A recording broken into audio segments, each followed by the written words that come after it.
People keep asking the same old question. What happened to the football that we all once loved? Well, the answer is quite simple. Mohawks. There are no more Mohawks. And why is that significant? Well, that's because of what the Mohawk represents. There was a time before this new age of woke nonsense where every football team had at least one man who made it his job to entertain the masses. And more often than not, these players had flamboyant personalities and the game to match. But to be in the Mohawk Hall of Fame, you had to fall in at least one of these categories. Number 1, the flair guys. These were the players who you watched for the love of the game. You wanted to copy their skills, boots and accessories, and part of the show was waiting for what new hairstyle they were going to show you next. You cannot be in this category without the flair trait. We're talking prime Kevin Prince Boateng, El Shaarawy, and of course the sauciest French baller of all time. It's 2014 and you're tuning in to watch Juventus for one reason and one reason only: the Paul Pogba show. Filthy techers, crazy long shots, iconic celebrations, this is football. 2014 Pogba, your memory will live on forever. But before we move on, you can't talk flair without mentioning Brazil, and what better player to represent than Santos Neymar. When Neymar first truly broke onto the world scene as a superstar footballer, everyone wanted to see what the skinny kid from Brazil would do next. With his insane hairstyles, colourful boots, and a plaster over his nose for absolutely no reason. But no one questioned it because it just made sense.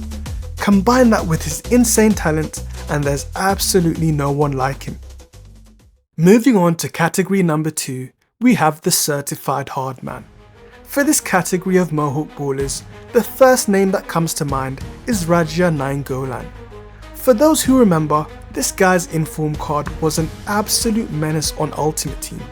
But in real life, he was an all-round baller who was hard in the tackle and used to dominate the midfield for Roma with his trademark blonde mohawk. I mean, how much harder can you get than smoking cigs before games in the 21st century? As if Serie A isn't dominating this video enough, the next player is someone who did his best work at Juventus and was a standout in the Chile national team: Arturo Vidal. Vidal was a skillful enforcer with a great engine and was no stranger to smashing in the occasional worldie. But we're here to admire his sensational mohawk that he kept loyal to throughout his whole playing career. I mean, just look at this, it's a thing of beauty. The spikiness, the designs, and the dedication to maintain it after all those years. A true ambassador for the techie maverick midfielder. And last but not least, we have category number 3, the slightly crazies. To have a lone strip of hair going down your head as a grown-ass man, my guess is that you have to be slightly unhinged. So the first name I'm going with is a cult classic by the name of Emmanuel Frimpong.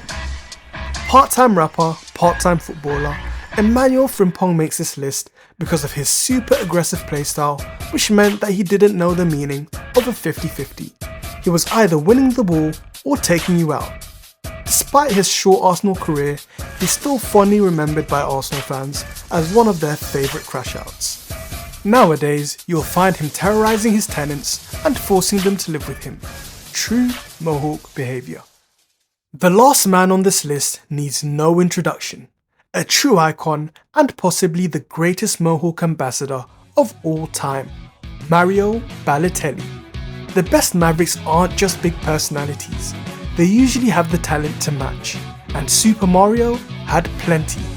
There's no doubt that if Balotelli had the work ethic, he could have been the best striker in the world. But he was just too busy being him. Whether it's his iconic celebration after smashing it top bins against prime Manuel Neuer, why always me against Manchester United, his constant trolling on and off the field, or the fact that his only ever assist for Man City was for the greatest goal in their history.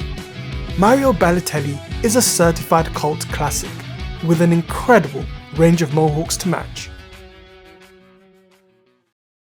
After a great blast to the past, we are brought back to present day where the unfortunate reality is that football is ruined by metrics like XG, GA, and of course VAR. The beauty of the game is long gone, and there are several reasons for this. But I'm going to blame one of the greatest managers of all time, Pep Guardiola. Now, let's not get it twisted, Pep is undoubtedly a genius, but his playstyle is notorious for not accommodating standout players, unless your name is Lionel Messi. And what has he done with this playstyle? He's won and won and won everywhere he goes without fail. And as the saying goes, if you can't beat them, join them. Which is what the rest of the footballing world has done in some capacity, neglecting individuality for productivity, giving birth to some truly bland ballers, similar to the three-point revolution in the NBA. But is it too late? Can we bring back the beauty of the game to what it once was? To be honest, I have no idea. But one thing I do know is that a lot is going to have to change. But with this new generation of young, exciting ballers, we might just have a chance.